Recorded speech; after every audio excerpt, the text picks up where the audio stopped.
Kita yang malas sholat, malas saum, malas ibadah, banyak berbuat maksiat, lalu mengandalkan syafaat.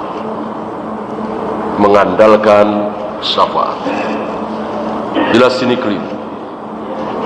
Kenapa? Karena man dzalladzi yashfa'u 'indahu illa bi'idznihi. Syafaat itu percuma. Syafaat itu tidak ada gunanya kalau tidak ada izin dari Allah. Termasuk syafaat Rasulullah, ya betul. Syafaat Rasulullah percuma kalau Allah tidak mengizinkan. Man dzalladzi yashfa'u 'indahu illa bi'idznihi. Tidak ada yang bisa memberikan syafaat kecuali dengan izin Allah. Jadi nanti Nabi berdoa memohon kepada Allah, ya Allah, selamatkan si A dari neraka. Kata Allah, ya, akhirnya selamat. Ya Allah, selamatkan si B dari neraka. Kata Allah, ya, selamat. Lalu Nabi berdoa, ya Allah, selamatkan si C dari neraka. Kata Allah, ya, lalu selamat. Kemudian Nabi berdoa lagi, ya Allah, selamatkan si D dari neraka. Kata Allah, enggak. Akhirnya tetap di neraka, walaupun dimintakan syafaat oleh Nabi. Tidak mentang-mentang dimintakan syafaat oleh Nabi lalu Allah pasti mengabulkan. Tidak. Kalau seluruh syafaat yang dimintakan oleh Nabi Allah pasti mengiyakan, pasti Abu Thalib tidak akan masuk neraka, Abu Jahal, Abu Lahab masuk surga. Karena Rasulullah gak ada rasa dendam. Walaupun beliau disakiti luar biasa oleh Abu Jahal, Abu Lahab, beliau menginginkan Abu Jahal, Abu Lahab masuk surga. Apa iya Abu Jahal, Abu Lahab masuk surga? Gak mungkin. Bahkan Abu Thalib gak mungkin masuk surga. Sudah jelas kekal di neraka selama-lamanya. Padahal sangat dicintai oleh Nabi. Ini menunjukkan apa? Tidak semua permohonan syafaat dari Nabi diterima oleh Allah. Lalu bagaimana kita yang bukan siapa-siapa, bukan apa-apanya Nabi, lalu merasa seolah kalau mendapatkan syafaat Nabi pasti dikabulkan oleh Allah? Tidak. Disinilah maka Umar marah ketika ada orang yang terlalu mengandalkan syafaat. Ya, karena memang syafaat itu bukan untuk orang yang rajin sholat. Syafaat itu bukan buat orang-orang soleh. Syafaat itu bukan untuk orang-orang ahli ibadah. Syafaat Nabi buat siapa? Buat pelacur, pemabuk, penjudi, pengedar narkoba, jarang sholat, jarang saum. Itu kata siapa? Kata Nabi, syafaati li ahlil kabairi min ummati. Syafaatku untuk umatku yang berbuat dosa besar. Pemabuk, pezina, penjudi, asal nggak sholat, nggak saum, nggak haji, nggak umrah, nggak zakat, asal tidak syirik. Kalau sudah syirik, nggak bakalan. Kalau tidak syirik, insya Allah, bukan pasti ya, insya Allah, selagi tidak syirik, insya Allah bisa mestinya disiksa di neraka 10 abad misalnya. Dengan syafaat Nabi maka hanya 2 tahun. Mestinya disiksa di neraka yang paling dahsyat. Dengan syafaat Nabi maka menjadi ringan. Mestinya masuk surga masih 1000 abad lagi, tapi dengan syafaat Nabi akhirnya masuk sekarang, saat itu. Ini macam-macam syafaat. Mestinya dia jatuh dari sirat. Dengan syafaat Nabi, Nabi berdoa Allahumma sallim, Allahumma sallim, Allahumma sallim. Setiap kali Nabi menyaksikan umat beliau sedang melewati sirat, beliau selalu berdoa Allahumma sallim, Allahumma sallim. Mestinya si fulan ini terjatuh di jahannam, tapi dengan syafaat Nabi akhirnya selamat. Dan jangan lupa syafaat Nabi sekedar permohonan, rekomendasi, usul, ya, bukan apa istilah kita, bukan ketok palu. Artinya kalau Nabi sudah memberikan syafaat selesai semuanya, pasti masuk surga, pasti selamat dari neraka. Tidak. Sekali lagi, seandainya syafaat Nabi itu ketok palu, pasti diterima oleh Allah, pasti Abu Thalib masuk surga dan semua umat beliau. Beliau tidak seperti kita. Kita kan saking marahnya, saking jengkelnya, sering berdoa, ya Allah, haramkan dia masuk surgamu. Bolehkah? Tidak boleh. Apalagi itu saudara kita. Ya Allah, siksalah dia di alam kubur. Bolehkah? Tidak boleh. Ya Allah, bikin dia terjatuh dari sirat, masuk jahannam. Bolehkah? Tidak boleh. Ya Allah, bikinlah perniagaan dia bangkrut. Bolehkah? Boleh. Dengan syarat tertentu. Dia menzalimi kita, dia menyakiti hati kita dengan sesuatu yang tidak ada pada diri kita, dia menuduh kita, dia merampas tanah kita, dia membunuh anak istri kita, intinya menzalimi kita lah. Maka kita boleh berdoa, ya Allah, bikin dia sakit bertahun-tahun.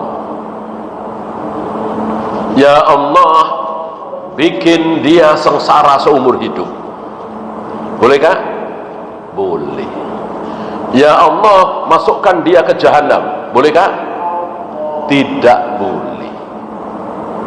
Paham ya? Jadi mendoakan saudara kita yang mendolimi kita dengan keburukan boleh, tapi keburukan dunia, keburukan akhirat tidak boleh. Keburukan akhirat tidak boleh. Saudara kita ya, sesama muslim ya, kalau Abu Jahal, Abu Lahab, Fir'aun, Namrud, Qarun, Iblis, udah jelas. Mendengar namanya saja kita disunahkan mengutuknya, la'natullah alaihi, la'natullah alaihim jami'an. Yang kita bahas saudara kita.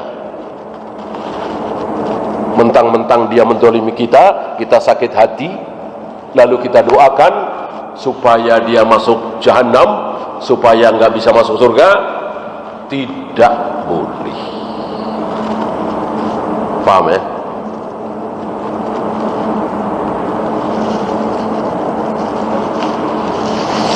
Ini dia syafaat. Ini dia syafaat. Maka beliau menulis tentang syafaat itu, wahia ayyamshiya fi hajati akhihi, ketika seseorang berusaha supaya saudaranya ini mendapatkan apa yang dia inginkan. Ini syafaat ya. Misalnya si fulan ini pingin ketemu dirut misalnya, ya, untuk melamar pekerjaan misalnya. Kan nggak bisa, seorang dirut kan tidak bisa ditemui sembarang orang, ya kan, apalagi cuman ngelamar kerja. Tentu bagian yang jauh di bawahnya, HRD misalnya, kan. Nah, kebetulan saya teman dekat si dirut itu.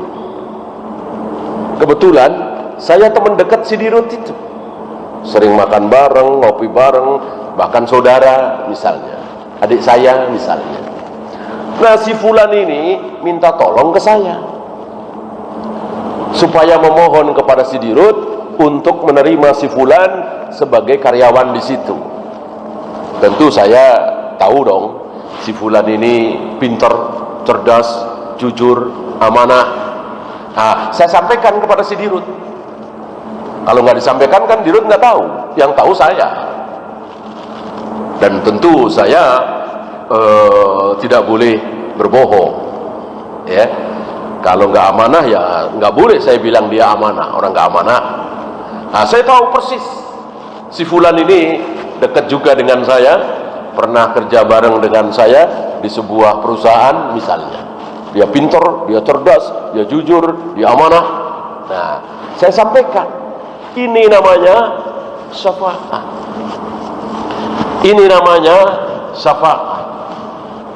Ya. Nah, pertanyaan saya, ini si fulan udah kenal sama dirutnya, teman dekat, perlukah lewat saya? Perlukah? Ya nggak perlu, ya. Ini untuk menggambarkan supaya antum punya gambaran terhadap sebagian saudara-saudara kita yang mengatakan, ya Allah, dengan syafaat Rasulullah masukkanlah aku ke dalam surga. Ya Allah, berikanlah syafaat Rasul kepada kami. Kira-kira benar nggak permintaan ini? Benar nggak? Nggak benar. Seperti tadi, si fulan ini teman dekat si dirut, langsung ke dirut, ngapain lewat saya? Ya. Nah, ini sebuah kesalahan sebagian saudara-saudara kita yang berhadapan dengan Allah, memohon kepada Allah, berdua di sepertiga malam, lalu bawa-bawa nama Rasulullah. Ini sebuah kesalahan. Kalau mau, jangan menghadap Allah, menghadaplah Rasulullah. Tentu Rasulullah masih hidup, ya. Nah, itu banyak kan. Saya ambil contoh seorang perempuan hitam. Dulu pernah kita baca hadisnya di majelis ini. Seorang perempuan hitam, dia sering ayan. Nah, perempuan hitam ini mendatangi Nabi SAW. Ya Rasulullah, inni usra'u wa inni atakasyaf. Ya Rasul, aku sering ayan, dan ketika ayan itu sering tersingkap auratku, terbuka pakaianku. Fada'ullaha ayyasfiyani. Mohon doakan, mohon engkau meminta kepada Allah, berdoa kepada Allah supaya menyembuhkan ayanku. Ini urusannya bertiga apa berdua? Berdua antara si ayan dengan Rasulullah. Ini urusan berdua antara si ayan tadi dengan Rasulullah. Adapun Rasul berdoa kepada Allah, itu urusan kedua. Gitu ya. Maka antum jangan ikut-ikutan saudara-saudara kita yang terkena subhat, menghadap Allah masih bawa-bawa nama Rasulullah. Salah, keliru. Menghadap Allah jangan sebut nama siapapun. Mau Rasulullah, mau Nabi Musa, mau Nabi Ibrahim, apalagi cuman ulama, kiai, habib, ajengan, buya, bahkan Jibril, Mikail. Ya Allah, dengan kemuliaan Jibril, dengan kemuliaan Rasulullah, turunkan hujan. Betul? Betul? Salah. Ya, kan sering kita dengar saudara-saudara kita begitu. Allahumma bijahi Rasulillah sallallahu alaihi wasallam aghithna. Ya Allah, dengan kemuliaan Nabi, dengan keagungan Nabi, tolonglah kami. Betulkah? Tidak betul. Jangan bawa-bawa nama manusia, nama makhluk di hadapan Allah. Mau Jibril, mau Mikail, mau Rasulullah, mau Nabi Ibrahim. Kenapa? Karena bagi Allah semuanya adalah kecil. Bagi Allah tidak ada yang besar. Jibril itu kecil sekali, Mikail itu kecil sekali, Nabi Muhammad, Nabi Ibrahim, semuanya kecil di hadapan Allah. Kalau istilah kita, kalau misalnya tadi ya, Pak Direktur, saya kenal dengan si Fulan, tentu tersinggung Pak Direktur. Ngapain kamu bawa-bawa nama itu? Kamu kan sudah berhadapan dengan aku. Ya. Maka ini sebuah kesalahan besar. Menyebut nama manusia semulia apapun di hadapan Allah. Yang ada terbalik di hadapan manusia, di hadapan Rasulullah, bawa-bawa nama Allah. Boleh? Betul, boleh sekali. Siapa contoh? Zainab pernah datang kepada Nabi, pakai utusan ya, memohon kepada Nabi supaya Nabi datang ke rumah Zainab, karena anak Zainab, berarti cucu Nabi ya, sakit keras, akhirnya meninggal. Nabi tidak berkenan hadir ya. Mungkin karena ada sesuatu. Zainab datang lagi dengan utusan, memohon kepada Nabi untuk datang dan bawa-bawa nama Allah. Wallahi, demi Allah, aku mohon engkau datang ke rumahku ya Rasul. Langsung Nabi berdiri dan berjalan ke rumah Zainab. Ini yang benar, ini yang sahih, ini yang tidak keliru. Jadi di hadapan manusia bawa nama Allah, jangan kebalik. Di hadapan Allah bawa-bawa nama manusia, nama makhluk, nama Jibril, Mikail, itu salah, itu kebalik. Yang ada di hadapan manusia bawa-bawa nama Allah. Misalnya antum pejabat ya, ada rakyat jelata memohon kepada antum supaya datang ke kampungnya. Antum males, banyak kerjaan lain yang lebih penting.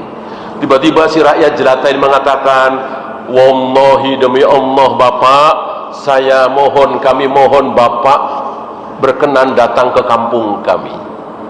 Kalau antum mau membesarkan Allah, datang ya. Ini namanya Ibrarul Muqsim, mengabulkan orang yang bersumpah karena bawa-bawa nama Allah, gitu ya.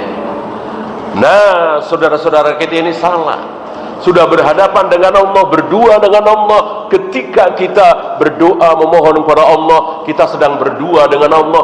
Ngapain bawa-bawa nama Rasulullah, nama Jibril, nama Mikail, nama Habib, nama ajengan, nama kiai? Nggak perlu. Sekali lagi, di hadapan Allah tidak ada yang besar. Apa urusannya bawa-bawa nama Jibril, Mikail, Muhammad? Apa urusannya? Semuanya kecil di mataku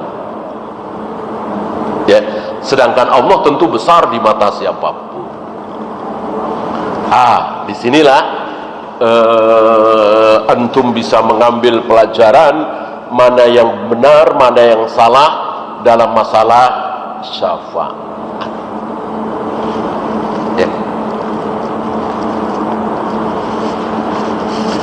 Ya, beliau bawakan ayat mayasfa' syafa'atan hasanatan yakullahu nasibum minha. Barang siapa yang memberikan syafaat yang baik, dia akan mendapatkan kebaikan itu. Dan sekali lagi, syafaat ini bisa dikabulkan, bisa tidak. Ya. Bahkan beliau memberikan contoh ketika mau dekat dengan penguasa, lewat orang yang dekat dengan penguasa. Kenapa? Karena tidak boleh langsung. Ya, kita berusaha supaya kita bisa bertemu langsung dengan seorang presiden, seorang raja, seorang Amirul Mukminin. Tidak boleh. Tidak boleh. Ya, harus lewat perantara. Ya, ya mungkin bukan cuma tidak boleh, nggak bisa. Ya, tentu kita nggak sanggup, nggak bisa untuk bertemu berdua dengan seorang presiden, seorang raja. Maka butuh perantara. Ini yang dimaksud dengan asy-syafi'. Ya. Ya, saya bacakan hadisnya.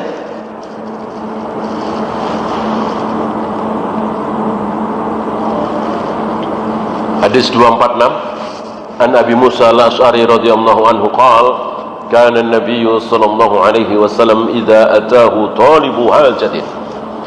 Ketika datang di hadapan Nabi orang yang butuh hajat, mungkin kelaparan, mungkin tertimpa musibah, mungkin anak istrinya tertimpa musibah, aqbala ala julasaihi, Nabi menghadap ke para sahabat yang ada di situ. Ya, mungkin ada Abu Bakar, mungkin ada Utsman, mungkin ada Sa'ad bin Abi Waqqas, Abdurrahman bin Auf, sahabat-sahabat yang berharta. Apa kata Nabi? Isfa'u tu'jaru, isfa'u tu'jaru. Berikanlah pertolongan, kalian akan diberi pahala. Berikanlah pertolongan kepada orang ini, insya Allah kalian akan mendapatkan pahala. Ya, maka tampillah Abu Bakar, atau tampillah Utsman, atau tampillah Abdurrahman bin Auf untuk membantu orang yang butuh makanan ini, butuh dana ini. Wa yaqdillahu ala lisani nabiyhi ma ahabba. Akhirnya Allah takdirkan si fulan mendapatkan pertolongan atas lisan Nabi, dengan asbab lisan Nabi. Coba kalau Nabi diem aja, coba kalau Nabi diem aja, ya kan orang itu mintanya kepada Nabi, Nabi cuman bilang maaf ya belum bisa bantu, saya juga sedang kelaparan, udah selesai. Ya, maka Nabi memintakan syafaat, walaupun tentu tidak selalu terpenuhi. Artinya tidak 100%. Dari 100 orang yang datang pada Nabi minta bantuan, mungkin ada 1-2 yang tidak menerima bantuan. Mungkin para sahabat juga sedang tidak punya harta, gitu ya. Ini barangkali satu sunnah yang sering kita lupakan. Ya, maka alangkah baiknya dalam satu majelis seperti ini, misalnya, kok ada orang fakir, saya tahu dia sedang butuh untuk makan, untuk biaya pengobatan anaknya misalnya. Saya sampaikan kepada antum, saya semangati antum untuk mencari pahala dengan asbab menolong orang ini, lalu ditolong. Ini salah satu sunnah, ya. Dan jangan bikin fitnah, ya. yang minta tolong nggak ada, orang miskin yang butuh kebutuhan nggak ada, ya. Saya minta antum siap-siap urunan. Nah, ini bikin fitnah. Lebih baik jangan. Saya tidak berani mengharamkan, lebih baik jangan. Jadi ketika ada yang butuh aja. Kan ada saudara-saudara kita, jangan nunggu ada yang butuh lah, supaya kita punya uang kas. Nanti sewaktu-waktu ada fakir miskin yang butuh bantuan, langsung kita keluarkan dari uang kas. Sepertinya ide yang bagus, tapi jangan lupa di kiri kita, di kanan kita, di depan kita, di belakang kita ada apa? Ada apa? Di kiri kita, di kanan kita, di depan kita, di belakang kita ada apa? Ada setan. Ada setan. Setan itu selalu bersama kita. Kalau Allah kadang bersama kita, kadang kita tidak. Ya, yang khusus ya, bukan yang umum. Ya. Seperti innallaha ma'as sabirin. Allah bersama orang-orang yang sabar. Mafhum mukhalafahnya apa? Kalau kita nggak sabar, Allah nggak bersama kita, kan begitu. Innallaha ma'al muhsinin. Allah bersama dengan orang-orang yang berbuat ihsan, yang sering menolong. Kita nggak pernah menolong, padahal kita bisa menolong. Allah nggak bersama kita. Ya, berarti Allah kadang bersama kita, kadang tidak. Adapun setan pasti. Tidak ada satu hari, bukan satu hari, 1 jam, bahkan 1 menit. Tidak ada 1 menit di mana setan tidak menyertai kita. Sepanjang masa, selama kita hidup, kita selalu ditemani oleh setan. Maka jangan mancing-mancing setan menggoda kita. Lebih baik kita mencari jalan selamat. Apa? Sudah, jangan mancing-mancing. Itu kan mancing-mancing.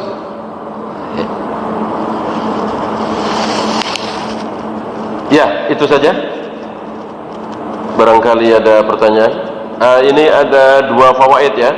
Al-habdu ala sa'yi fi qada'i hajatil muslim sawa'an aqudiyat al-hajatu am la. Ini dia.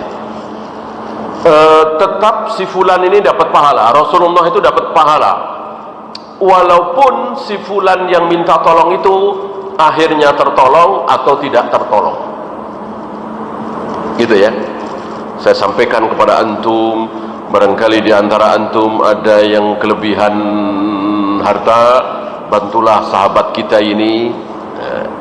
Kebetulan antum juga sedang nggak ada semua, artinya si fulan nggak tertolong, tetap ada pahala, tetap mendapatkan kebaikan.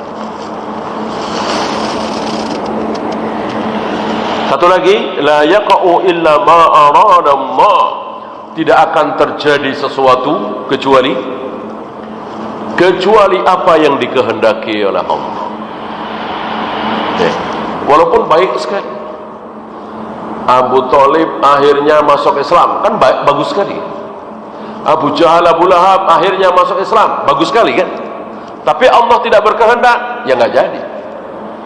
Walaupun bagus sekali. Akhirnya kaum muslimin bersatu berkat doa Nabi, bagus kan.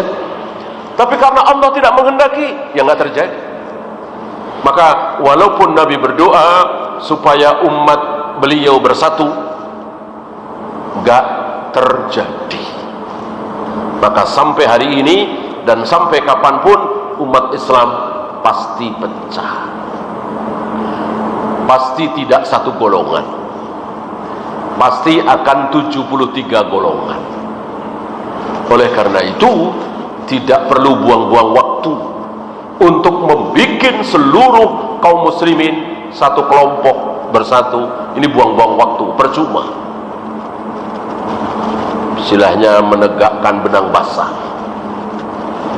Maka yang benar, jangan berusaha untuk menyatukan kaum muslimin, nggak akan bisa. Kalau bisa ya batal Al-Quran, batal hadis.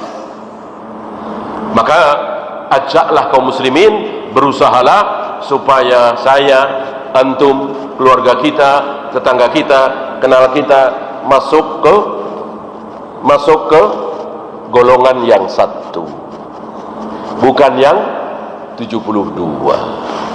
Udah selesai. Kan yang dijamin pasti masuk surga yang satu itu. Yang 72 itu masuk neraka dulu. Walaupun akhirnya masuk surga, tapi yang 72 ini masuk neraka dulu. Kita berusaha sekuat tenaga masuk yang satu. Wallahu a'lam. Ada pertanyaan? Silakan.